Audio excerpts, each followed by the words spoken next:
नमस्कार दोस्तों, स्वागत है आपका अपने चैनल जी के स्टडी में।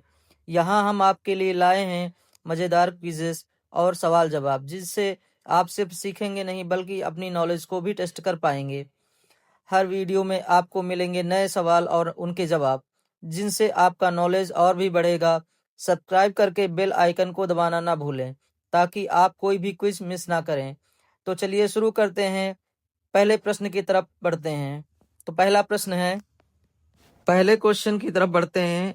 एक पत्थर के शिलालेख में अशोक ने कर के बारे में बताया है, वह शिलालेख कौन सा है? ऑप्शन ए रूबी मंडी स्तंभ शिलालेख, ऑप्शन बी बराबर गुफा शिलालेख, ऑप्शन सी भाबरू शिलालेख और ऑप्शन डी इनमें से कोई नहीं। तो इसका सही उत्तर है ऑप्शन ए रूमी मंडी स्तंभ शिलालेख। अशोक द्वारा लिखा गया पहला ज्ञात शिलालेख कंधार द्विभाषी शिलालेख है। ग्रीक और अरामई में उनके शासनकाल में 10वें वर्ष 260 ईसा पूर्व में लिखा गया था। अगले प्रश्न की तरफ बढ़ते हैं। ऋग्वैदिक काल की अर्थव्यवस्था के बारे में कौन सा कथन असत्य है?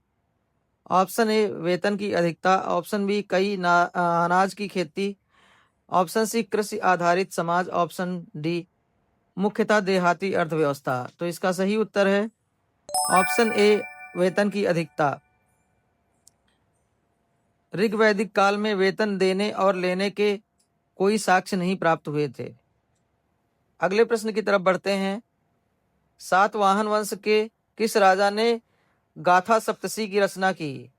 Option A Yajnashri Satakarni, option B Raja Hala, option C Simuk और ऑप्शन डी गौतमी पुत्र सतकर्णी। तो इसका सही उत्तर है ऑप्शन बी राजा हाल। राजा हाल सातवाहन वंश का एक विद्वान राजा था।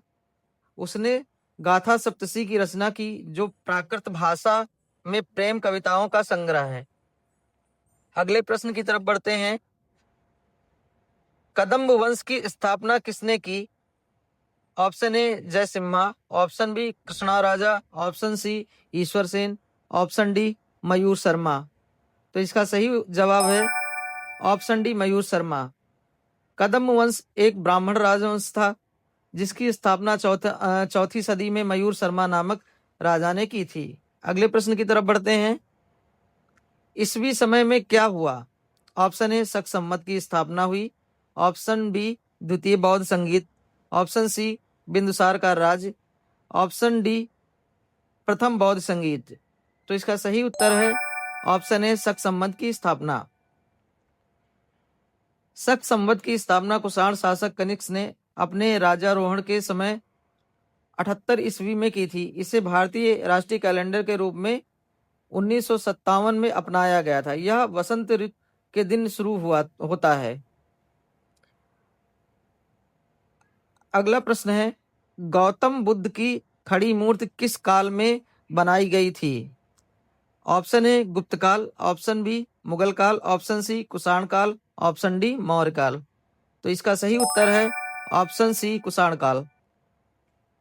कुषाण काल में भारत में गांधार कला का विकास हुआ था।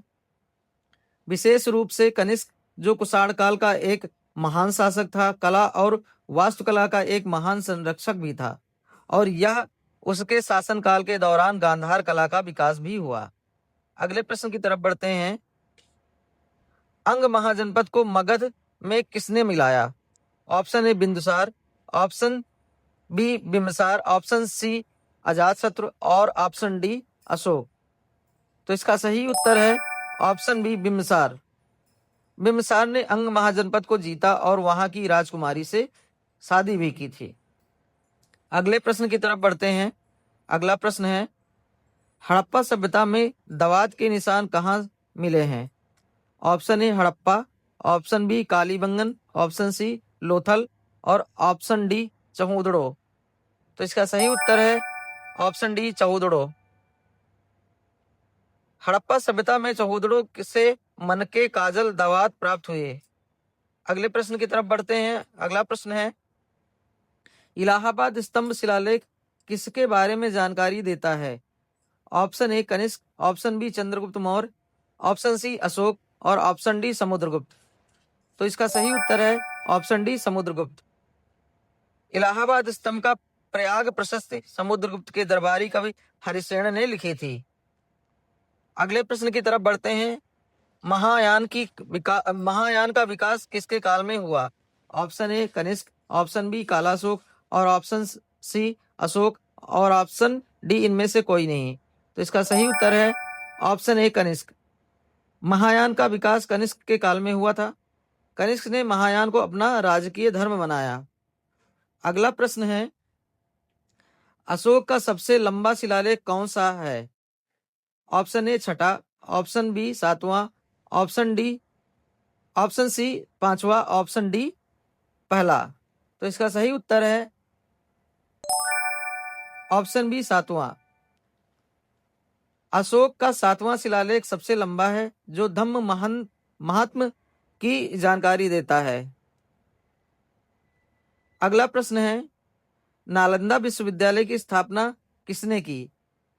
Option A Skandagupta, option B Samudragupta, option C Kumaragupta और ऑप्शन डी चंद्रगुप्त।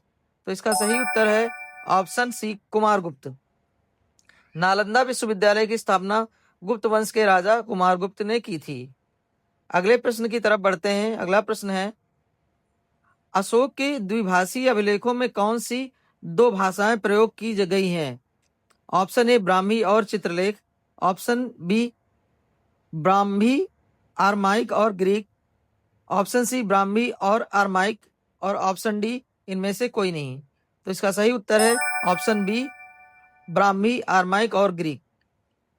अशोक की प्राकृत शिलालेखों के लिए ब्राह्मी और खरोष्टी लिपि तथा अन्य भाषा के शिलालेखों के लिए ग्रीक और आरमाइक लिपि का प्रयोग किया गया था।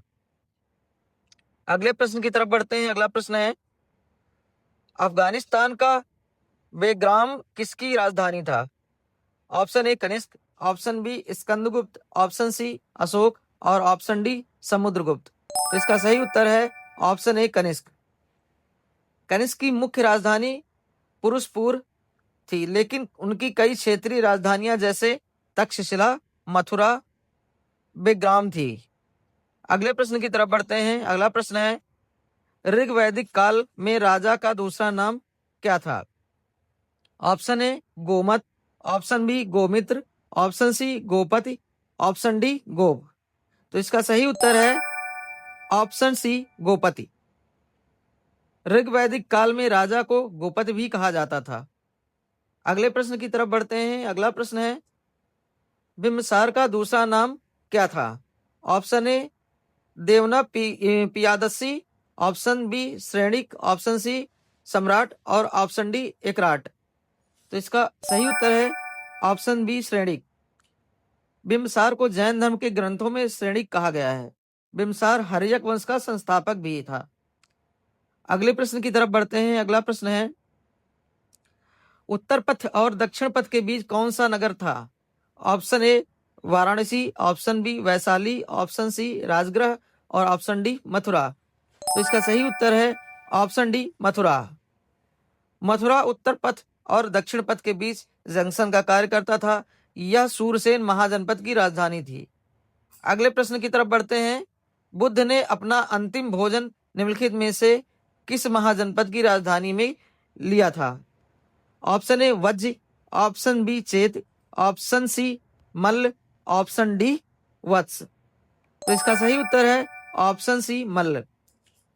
मल्ल 6ठी शताब्दी ईसा पूर्व के 16 महाजनपदों में से एक था।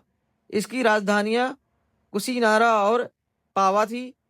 यह पावा में था जहां बुद्ध ने अपना अंतिम भोजन किया और बीमार हो गए। बुद्ध कुशीनारा में अपने महापरिनिर्वाण के लिए गए थे।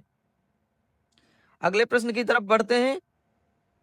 नंद वंश का संस्थापक कौन था? Option A Dhanananda, option B Nandivardhana, option C Shishunaga, option D Mahapadma Nanda. तो इसका सही उत्तर है ऑप्शन डी महापद्म नंद। नंद वंश के संस्थापक महापद्म नंद थे। महापद्म नंद को एकरथ और सर्वोच्च त्रांतक के नाम से भी जाना जाता था। अगले प्रश्न की तरफ बढ़ते हैं। गौतम या सिद्धार्थ की सौतेली मां का क्या नाम था? Option A Mahamaya, option B राजकुमारी Yashodhara, option C Prajapati Gautami, option D इनमें से कोई नहीं। तो इसका सही उत्तर है ऑप्शन सी प्रजापति गौतमी। गौतम या सिद्धार्थ की माता माया थी। वह कोलियों के पड़ोसी वंश की राजकुमारी थी। सिद्धार्थ की माता माया की प्रसव में मृत्यु हो गई थी। सिद्धार्थ का पालन पोषण उसकी मौसी और सौतेली माँ प्रजापति गौतमी ने किया था। इसी के साथ हमारी क्विज आज यही समाप्त होती है।